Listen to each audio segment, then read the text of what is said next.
யாரும் எதிர்பாராத வகையில் டாரிஃபுக்கு அப்புறம் மார்க்கெட் கிராஷ் ஆச்சு. யாரும் எதிர்பார்க்காத வகையில் அந்த கிராஷ்லேருந்து மறுபடியும் மீண்டும் மார்க்கெட் உயர்ந்தது.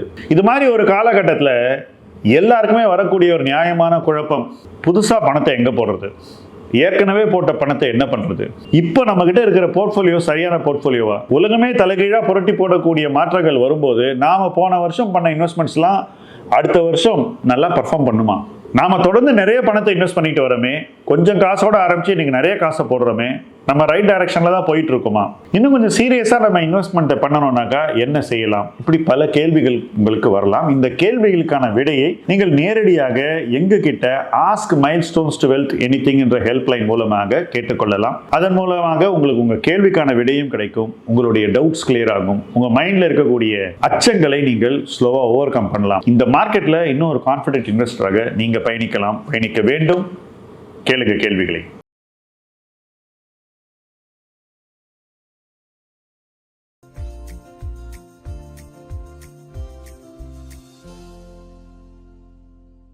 வணக்கம்.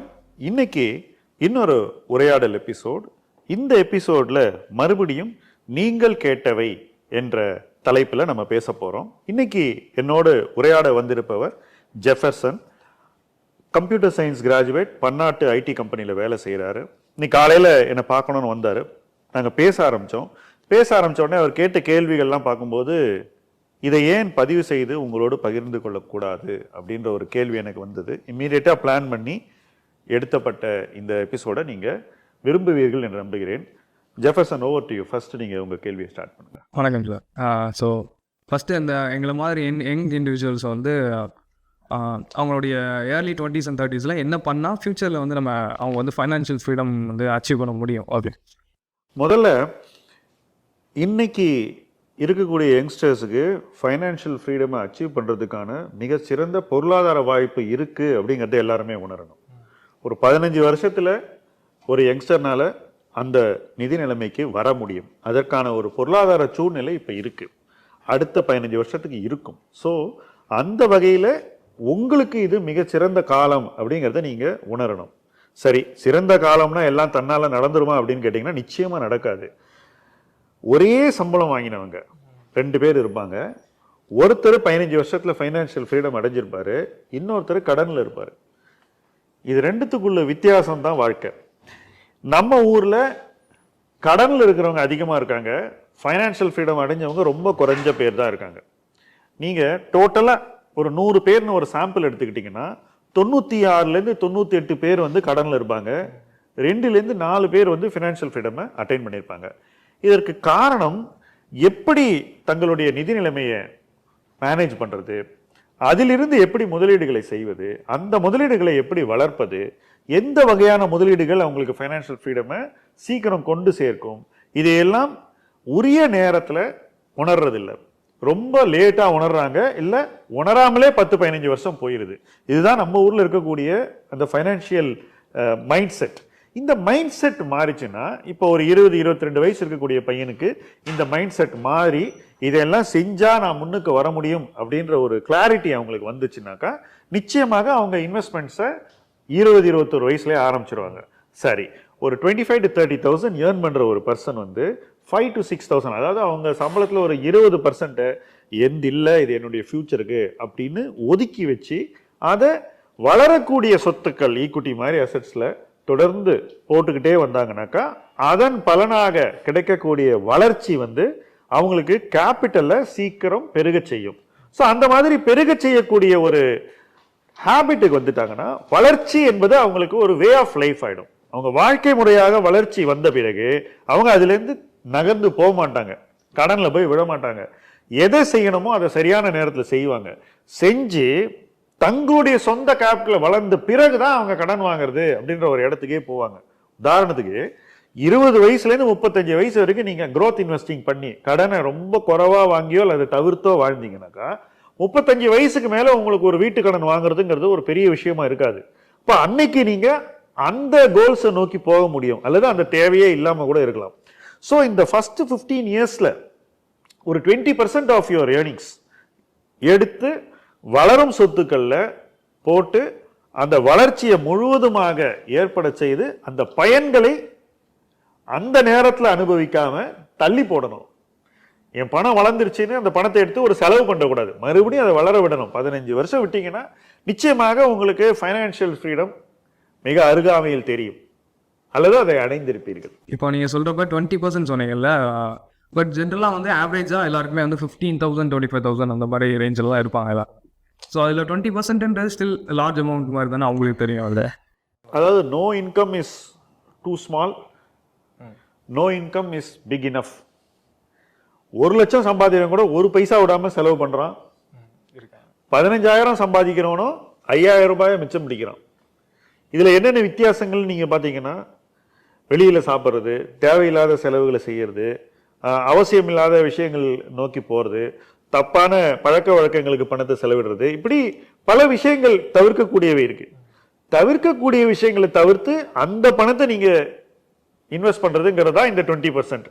உங்கள் வாழ்க்கையே நீங்கள் வந்து மொத்தமாக வாழாமல் எல்லாத்தையும் இன்வெஸ்ட் பண்ணணுன்றதே என்னுடைய அட்வைஸ் இல்லை. நீங்கள் ஏர்ன் பண்ணுறது எவ்வளவோ, அது 15,000 இருக்கலாம், 25,000 இருக்கலாம், 1 லட்சமாக இருக்கலாம், அந்த ஏர்னிங்கில் ஒரு 20% உங்களுது இல்லை அப்படின்னு நினச்சி அந்த பணத்தை எடுத்து உங்களுடைய ஃபைனான்ஷியல் ஃப்ரீடம்க்கு ஒதுக்கி வச்சு அதை இன்வெஸ்ட் பண்ணி வளர்த்தணும். அதுதான் ஐடியாவே வழிய. இது எவ்வளவு போதும், எந்த மாதிரி இன்கம் போதுன்ற அந்த ஆர்குமெண்ட்டுக்கு வந்தாக்க நிறைய பேர் என்ன பண்ணுறாங்க, 15,000 சம்பாதிக்கும் போது 15,000 ரூபாய் பத்தலைங்கிறான், 25,000 ரூபாய்க்கு வளரும் போது அதே தான் சொல்கிறான், 50,000 ரூபாய்க்கு வளரும் போது அதே தான் சொல்கிறான், 1 லட்சம் வந்த பிறகு அதே எக்ஸ்கியூஸை கொடுக்குறான். ஸோ அது வந்து ஒரு காரணம் இல்லை, ஒரு எக்ஸ்கியூஸ்ன்ற மாதிரி அமைந்து விடுகிறது. ஸோ சொற்ப பணமாக சம்பாதிச்சா கூட அதுலேயும் சேவ் பண்ணணுன்ற அந்த ஹேபிட் வரணும். ஓகே சார், இப்போ இன்வெஸ்ட் பண்ணலாம். இன்வெஸ்ட் பண்ணுறதுக்கு நிறைய ஆப்ஷன்ஸ் இருக்குல்ல. டேரெக்டாக எக்விட்டியில் இன்வெஸ்ட் பண்ணலாம், இல்லை மியூச்சுவல் ஃபண்ட்ஸ் இன்வெஸ்ட் பண்ணலாம். இப்போ ஒர்க்கிங் ப்ரொஃபஷனல்ஸ்க்கு ஸ்பெண்ட் பண்ணுறதுக்கு நிறைய டைம் இருக்காது, இந்த மாதிரி அனலைஸ் பண்ணுறதுக்கு, ஷேர்ஸ் எல்லாம் அனலைஸ் பண்ணுறது. அப்போ உங்களுக்கு மியூச்சுவல் ஃபண்ட்ஸ் பெஸ்ட்டாக இருக்குமா, இல்லைனா அவங்க டைம் எடுத்து எஃபர்ட் போட்டு டேரெக்ட் எக்விட்டிஸில் இன்வெஸ்ட் பண்ணலாம்? நீங்கள் டைரக்ட் ஈக்விட்டி போனாலும் சரி, மியூச்சுவல் ஃபண்ட் போனாலும் சரி, அல்லது வெறும் இண்டெக்ஸ் ஃபண்ட்ஸ் போனாலும் சரி, ஒரு பிரின்சிபல்ல எல்லாருமே ஏற்றுக்கணும். அது என்னன்னா, ஷார்ட்கட்ஸை தேடி போகாதீங்க. ஓகே, இன்வெஸ்ட்மெண்ட் வேர்ல்டில் வெற்றிக்கு ஷார்ட்கட்டே கிடையாது. ஓகே, அதை ஃபஸ்ட்டு புரிஞ்சுக்கணும். ஸோ ரொம்ப ஈஸியாக ஒரு விஷயத்தை பண்ணிடலாம் அப்படின்ற அந்த எதிர்பார்ப்பை மைண்ட்லேருந்து எடுத்துருங்க. இந்த விஷயத்தை செய்யணும்னா இதுக்கு போதுமான அளவு ப்ரிப்பரேஷன் தேவை அப்படிங்கிறத நீங்கள் உணரணும். ஒரு இண்டெக்ஸ் இன்வெஸ்டிங் பண்ணுறதுக்கு கூட பொறுமையை வளர்த்துக்கணும், அதுதான் ப்ரிப்பரேஷன். மியூச்சுவல் ஃபண்ட் இன்வெஸ்டிங் பண்ணுறதுக்கு பொறுமையும் இருக்கணும், யார் சரியான நபர் அப்படின்றத அந்த பொறுப்பை ஆய்வு செஞ்சு தேர்வு செய்யறதுக்கான ஒரு வழிமுறையும் இருக்கணும். இந்த ரெண்டும் இருந்தால் தான் முடியும். நேரடியாக பங்குகளை வாங்கும்போது நீங்களே அந்த தேர்வாளராக மாறிவிடுகிறீர்கள். உங்களுடைய சொந்த எக்ஸ்பர்டீஸ் வந்து அந்த தேர்வை செய்யக்கூடிய அளவுக்கு நீங்கள் வளர்த்து கொண்டு இருக்க வேண்டும். இப்போ முதல் நாள்லேயே அந்த எக்ஸ்பர்டீஸ் இருக்குமா அப்படின்னு கேட்டிங்கன்னா நிச்சயமாக இருக்காது. இப்போ நான் ஒரு இன்வெஸ்டராக ஸ்டார்ட் பண்ணுறேன், ஒரு 2,000-3,000 ரூபா வச்சு தான் நான் ஸ்டார்ட் பண்ணேன்னு வச்சுங்க. நம்ம முதல்ல வாங்கின பங்கு இன்னைக்கு பார்க்கும்போது எவ்வளவு முட்டாள்தனம் அப்படின்னு தான் எனக்கே தோணுது. என்ன மாதிரியான ஸ்டூபிட் டிசிஷன் அப்படின்னு தான் எனக்கே தோணும். ஆனால் அதிலிருந்து வளர்ந்து வளர்ந்து வளர்ந்து ஸ்லோவாக இதெல்லாம் தப்பு இதெல்லாம் சரி அப்படின்னு நம்ம பிரித்து பார்க்க கற்றுக்கிறோம். இப்போ அந்த லேர்னிங் ஃபேஸில் உங்கள் சொந்த காசை போட்டு பண்ணணுமா, இல்லை உங்கள் அசஸ்மெண்ட்ஸை மென்டலாக லேர்ன் பண்ணலாமா, இல்லை ஃபைனான்ஷியலாக லேர்ன் பண்ணலாமாங்கிற ஒரு சாய்ஸ் இருக்குது. நான் என் இன்வெஸ்ட்மெண்ட்ஸை மியூச்சுவல் ஃபண்டில் போட்டுட்டு கூட ஸ்டாக்ஸை பற்றி ஒரு மென்டல் லேர்னிங்கை நான் பண்ண முடியும். என் பணத்தை வந்து ரிஸ்க் பண்ணாமல் என் மைண்டை வந்து அந்த டைரக்ஷனில் செலுத்தி என்னுடைய ஜட்ஜ்மெண்ட்ஸை ஃபார்ம் பண்ணி அந்த ஜட்ஜ்மெண்ட் எல்லாம் கரெக்டாக தப்பான்றதை கண்டினியூஸாக நான் வந்து அளவிட முடியும். அப்போ அந்த சரியான தேர்வுகள் எது என்றது எனக்கு ஸ்லோவாக தெரிய ஆரம்பிக்கும். இன்னும் தெளிவாக எனக்கு நல்ல தேர்வுகளை செய்ய முடிகிறது, நான் செய்யக்கூடிய தேர்வுகள் நல்லா தான் வருதுன்ற ஒரு கான்ஃபிடன்ஸ் வந்த பிற்பாடு நான் டைரக்ட் ஈக்விட்டி பண்ணுறது பெட்டர்னு நினைக்கிறேன். இன்னைக்கு எல்லாரும் என்ன நினைக்கிறாங்கன்னா, எனக்கு அக்கௌண்ட் ஓப்பன் பண்ணுறது ஃபோனில் ஒரே செகண்டில் ஆயிடுச்சு, அதனால் அக்கௌண்ட் ஈஸியாக ஓப்பன் பண்ணிட்டேன், அதனால் என் பணத்தை ஈஸியாக ட்ரான்ஸ்ஃபர் பண்ணிட்டேன், அதனால் என்னால் டிரான்சாக்ட் பண்ண முடியறது ஈஸிங்கிறனால நான் டிரான்சாக்ஷன் ரெடி அப்படின்னு நினைக்கிறாங்க. இது தப்பு. மென்டல் ரெடினஸ் தான் டிரான்சாக்ஷன் ரெடினஸை முடிவு பண்ண வேண்டியது. மென்டலி ரெடியாக இல்லாமல், நம்முடைய தாட் ப்ராசஸை வளர்த்துக்காமல், நம்முடைய முதிர்வை வளர்த்துக்கொள்ளாமல், நம்முடைய இன்வெஸ்ட்மெண்ட் நாலேஜை வளர்த்துக்கொள்ளாமல், இது எதுவுமே இல்லாமல் வெறும் டிரான்சாக்ஷன் ரெடியாக இருக்குது, எனக்கு அக்கௌண்ட் இருக்குது ஆன்லைனில் ஓப்பன் பண்ணுது, அதனால் ஆன்லைன் வர்த்தகம் மூலமாக நான் ஈஸியாக ஷேரை வாங்கிடலாம், எங்கே போய் தேடினா கிடைக்கும்னு ஷார்ட்கட் தேடினாக்கா அந்த ஒரு பயணம் வந்து ஒரு ஸ்மூத்தான பயணமாக இருக்காது. அதில் தவறுகள் வர போது அந்த தவறை வந்து எப்படி சரி பண்றது நமக்கு தெரியாது. அந்த தவறை ஏற்கிறதுக்கான ஒரு மனநிலை நமக்கு இருக்காது. நமக்கு ஒரு ஸ்ட்ரென்த் இருக்காது ஃபர்ஸ்ட் மென்டலா. ஏன்னா நம்ம வந்து ஃபெயில் ஆகும்போது அந்த ஸ்ட்ரென்த் நம்மளை சோதிச்சு பார்த்துரும், போட்டு பார்த்துரும். ஸோ நீங்க வந்து அதை வெறும் மைண்ட் கேமாவும் மென்டல் எக்ஸசைஸாகவும் பண்ணீங்கன்னா ஃபைனான்ஷியல் லாஸ் இல்லாம அதுலேருந்து நீங்க ஒரு விளையாட்டாவே அதை ஆய்வு செஞ்சு உங்களை இம்ப்ரூவ் பண்ணிக்க முடியும். வேற ஒரு 10,000 ரூபாய் லூஸ் பண்ணிட்டீங்கன்னா அது விஷயமே வேற. அதனாலதான் நான் என்ன சொல்றதுன்னா, நீங்க எப்போ அதுக்கு ரெடியா இருக்கீங்கன்னு தெரிஞ்சுக்கிட்டு வர்றது பெட்டர் அப்படிங்கிறது என்னுடைய சிம்பிள் பாயிண்ட். ஸோ இப்போ லேர்ன் பண்ணணும்னு ஆசைப்படுறவங்களுக்கு எது பெஸ்ட் வேயா இருக்கலாம்? எந்த மாதிரியா வேட்டில் லேர்ன் பண்ணலாம்? புக்ஸு அந்த மாதிரி லேர்னிங்க்கு நிறைய வழிகள் இருக்கு. ஃபர்ஸ்ட் வந்து பொருளாதார நிகழ்வுகளை எல்லாமே கூர்ந்து கவனிக்கக்கூடிய ஒரு ஹேபிட்டை ஃபார்ம் பண்ணும். அதை எப்படி பண்ண முடியும்? இப்போ உதாரணத்துக்கு நீங்க இருக்கிற ஊர்ல நீங்க எத்தனை பேர் பொருளாதாரம் பேசக்கூடியவர்கள் இருப்பாங்க? ரொம்ப கம்மியான ஆட்கள் தான் இருப்பாங்க. ஆனாலும் இன்னைக்கு உங்களால அந்த உலகத்தோட நீங்க டச்சில் இருக்க முடியும். அது எப்படின்னாக்கா பல வகைகள் இருக்கு. இப்போ நான் உங்க வயசு இருக்கும்போது எக்கனாமிக் நியூஸ் பேப்பர்ஸை டெய்லி படிக்கிறது, எல்லா பேப்பரையும் டெய்லி படிக்கிறதுங்கிறது ஒரு ஹேபிட். இன்னைக்கு அட்லீஸ்ட் ஒரு பேப்பராவது உங்க ஊர்ல கிடைக்கும். அந்த பேப்பரை நீங்க சப்ஸ்கிரைப் பண்ணி டெய்லி காலையில ஹேபிட்டா எண்ட் டு எண்ட் வாசிக்கணும். ஒரு 3/4 மணி நேரம் ஆகும் ஃபர்ஸ்ட், இல்ல 1 மணி நேரம் ஆகும். அந்த ஹேபிட் ஃபார்ம் பண்ணிட்டீங்கன்னா எக்கனாமிக் ஈவெண்ட்ஸ் உலகம் பூரா என்ன நடக்குது அப்படிங்கிறது உங்களுக்கு தெரிய வரும். அதை பற்றி எல்லாம் என்ன கருத்துக்கள் சொல்லப்படுகின்றன, அந்த கான்சிக்வன்ஸ் என்ன, அனாலிசிஸ், ஒப்பீனியன் என்ன, அது தெரியும்.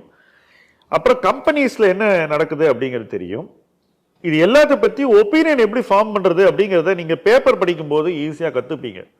ஏன்னா பேப்பரோட ஒப்பீனியன் இருக்கும், பேப்பர் கேட்டு மற்றவங்கள்ட்டேருந்து எடுக்கிற ஒப்பீனியன் இருக்கும், உங்க ஒப்பீனியன் இருக்கும். இந்த மூணையும் நீங்க வந்து பொருத்தி பார்த்து எது உங்களுக்கு சரியா வருதுன்னு நீங்களே டிசைட் பண்ண ஆரம்பிப்பீங்க. இதை பண்ணும்போது உங்களுடைய ஜட்ஜ்மெண்டல் ஸ்கில்ஸ் ஸ்லோவா வளரும், உங்களுக்கு ஒரு உலக பார்வை வரும். ஓகே, ஸோ இண்டிவிஜுவாலிட்டி வந்துடும். அப்புறம் கம்பெனிஸை பத்தின ஒரு ஒப்பீனியன் வந்துடும், ஒரு பார்வை வரும். ஓகே, இப்போ ராயல் என்ஃபீல்ட் நிறைய விற்குது அப்படின்னு மாசம் மாசம் சேல்ஸ் வருது, அப்போ அந்த கம்பெனி நல்லா பண்ணுது. எந்த கம்பெனி அது? ஏஷியன் மோட்டார் அப்படின்னு தெரிஞ்சுக்கிறீங்க. மாருதிக்கு இன்னைக்கு நல்ல வெயிட்டிங் லிஸ்ட் இருக்கு எஸ்யூவிக்கு. அதே சமயத்தில் சின்ன கார்ஸுக்கு வந்து சேல்ஸ் இல்லை, இன்வென்ட்ரி அதிகமாக குவியுது அப்படிங்கிறது உங்களுக்கு தெரிய வரும். மஹிந்திரா எடுத்துக்கிட்டா எல்லா மாடல்ஸுக்குமே இன்னைக்கு வெயிட்டிங் லிஸ்ட் இருக்கு அப்படின்ற ஒரு பார்வை வரும். இந்த மாதிரி ஒரு கம்பெனியை பற்றி நீங்க ஒரு பார்வை ஃபார்ம் பண்ணுவீங்க. ஓகே, இந்த கம்பெனி நல்லா பண்ணணும்னு நினைக்கிறேன், ஏன்னா அவங்க ப்ரொடியூஸ் பண்றதெல்லாம் வித்துட்டாங்க, இன்னும் ப்ரொடியூஸ் பண்ணா கூட விற்கிறதுக்கு கிராக்கி இருக்கு அப்படின்றது தெரிய வரும். இந்த மாதிரி நிறைய உங்களுக்கு ஒப்பீனியன்ஸ் ஃபார்ம் பண்ண கத்துக்குவீங்க. இந்த ஒப்பீனியன் ஃபார்ம் பண்றதுங்கிறது ஒரு இன்வெஸ்டருக்கு ரொம்ப முக்கியம். அதுவும் தானே ஒப்பீனியன் ஃபார்ம் பண்றது.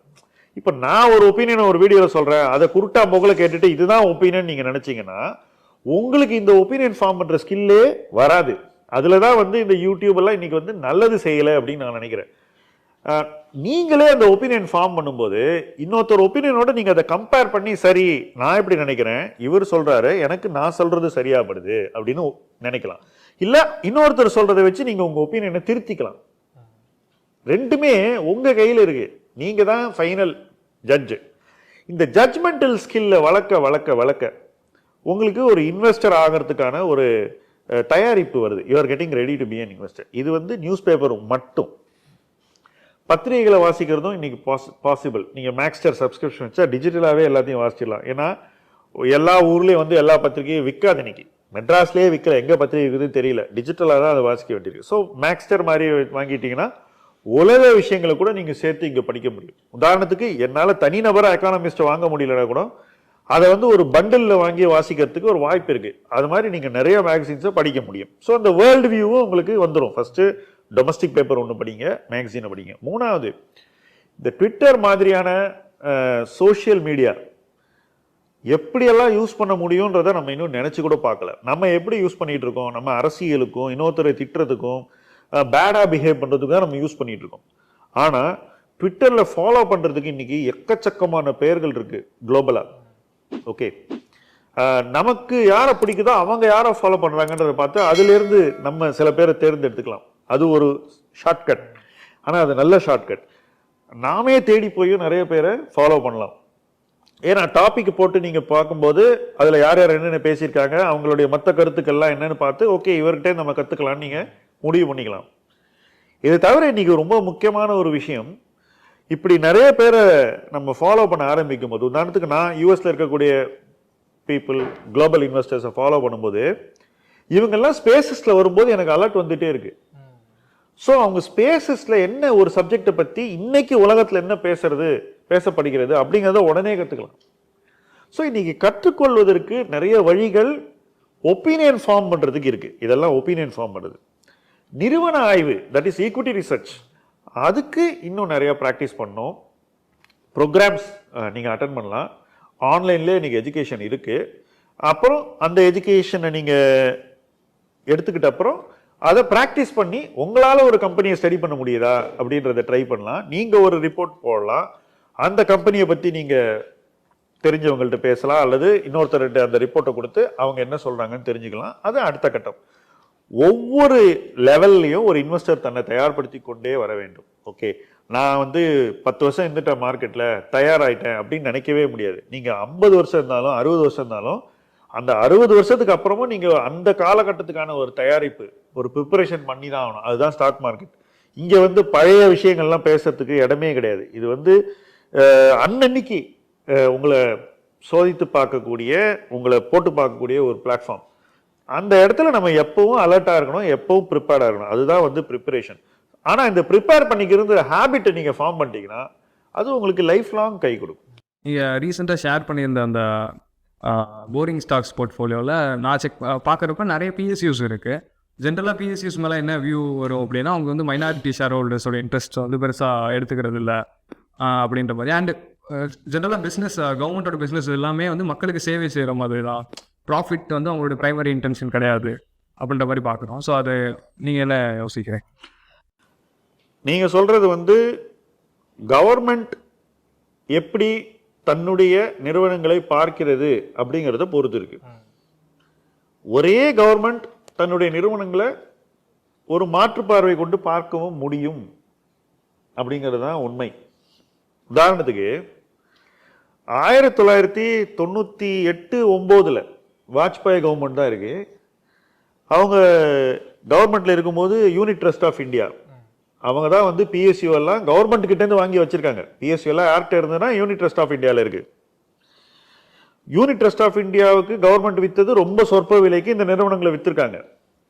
அந்த சொற்ப விலைக்கு யூனிட் ட்ரஸ்ட் 99-2000 இந்த பங்குகளை பப்ளிக்கு விற்கிறாங்க. புரியுதா உங்களுக்கு? இது எல்லாமே அரசு தன்வசம் இருக்கக்கூடிய நிறுவனங்கள் பற்றின பார்வையே எப்படி ரொம்ப ஒரு மலிவான ஒரு வேல்யூவேஷனை மைண்ட்ல வச்சுக்கிட்டு ஒர்க் ஆகுதுன்றத காட்டுது. நான் சொல்றது 2003 இதே ஆட்சி தான் இருக்கு. கவர்மெண்ட் தன்னுடைய நிறுவனங்களை பத்தி பார்க்கக்கூடிய பார்வையை மாற்றி அமைத்துக் கொள்கிறது. இதே நிறுவனங்கள் 20 மடங்கு 30 மடங்கு மதிப்பு கொடுக்கிறது. ரைட்? அப்ப என்ன மாறிச்சு அப்படின்னு கேட்டீங்கன்னா, நாம நம்ம பிசினஸஸ்க்கு கொடுக்கக்கூடிய இம்பார்ட்டன்ஸ், அதுக்கு கொடுக்கக்கூடிய கவர்னன்ஸ், அதுல கொடுக்கக்கூடிய பொலிட்டிக்கல் அட்டென்ஷன், அதுக்கு கொடுக்கக்கூடிய எக்கனாமிக் ஃபோக்கஸ் அது மாறிச்சுன்னா சந்தை தன்னுடைய பார்வையை உடனடியாக மாற்றிக்கொள்ளும் அப்படிங்கிறதான். உதாரணத்துக்கு, நான் இந்த நிறுவனங்களை அரசு கையில் வைத்துக் கொள்ளாமல் தனியாருக்கு விற்க போகிறேன் அப்படின்னு ஒரு முடிவு எடுக்கிறாங்க. முடிவெடுத்து ஒரு நிறுவனத்தை விற்கிறாங்க. ரைட்? ஒரு நிறுவனத்தை வித்த உடனே இன்னும் என்னென்ன நிறுவனங்கள் விற்கப்படலாம், அப்படி விற்கப்பட்டால் அதனுடைய உண்மையான மதிப்பு என்ன அப்படின்ற ஒரு தேடல்ல இன்வெஸ்டர் போயிடுறான். அதுலதான் உங்களுக்கு அன்னைக்கு பிபிசிஎல் ஹெச்பிசிஎல்லாம் ஒரு பயங்கர வேல்யூவேஷன் 2004 போகுது. அவங்க அந்த எலெக்ஷனை தோத்த உடனே அந்த அரசியல் பார்வை மாறிவிடுகிறது. புதிதாக வரக்கூடிய அரசு வேறொரு பார்வையை 10 வருஷம் எடுக்கிறாங்க. மறுபடியும் ஆட்சி மாறுகிறது, மறுபடியும் பார்வை மாறுகிறது. அப்புறம் இவங்க ஒரு விதமா ரன் பண்றாங்க. தன்னுடைய பார்வையை மாற்றிக்கொள்ளும் போது ஒரு இன்வெஸ்டரும் தன்னுடைய பார்வையை மாற்றிக்கொள்ள வேண்டும். அதுதான் நம்ம அந்த இடத்துல அந்த ஸ்டாக்ஸோட பண்றோம். கொடுக்கப்பட்ட இலக்கை உறுதியாக அவங்க எட்ட முடியும், எட்டி இருக்கிறார்கள் அப்படிங்கிறத நான் பார்க்கிறேன். பார்க்கும்போது நான் என்னுடைய பார்வையை மாற்றி இந்த கம்பெனி இன்வெஸ்ட்மெண்ட் வளர்த்தி இது கவர்மெண்ட் கிட்ட இருக்குன்றனால நான் இதை பத்தி நெகட்டிவ் வியூ வச்சுக்க கூடாது அப்படின்னு நான் நினைக்கிறேன். அடுத்தது, இந்த கம்பெனி வளரும் போது இவ்வளவு லாபம் வந்தாக்கா இவ்வளவு டிவிடெண்ட் வரும்னு ஒரு அளவீடை நான் என் மைண்ட்ல போடுறேன். அதை பண்ணும்போது அது ரெண்டாவது ஒரு பாசிட்டிவ் ஃபேக்டர் ஆகுது. அல்லது இந்த நிறுவனத்துக்கு அடுத்த 5 ஆண்டுகளுக்கு வளர்ச்சி உறுதியாக கிடைக்கும். அவ்வளவு ஆர்டர்ஸ் இருக்கு, இன்னும் நிறைய ஆர்டர்ஸ் வரும்.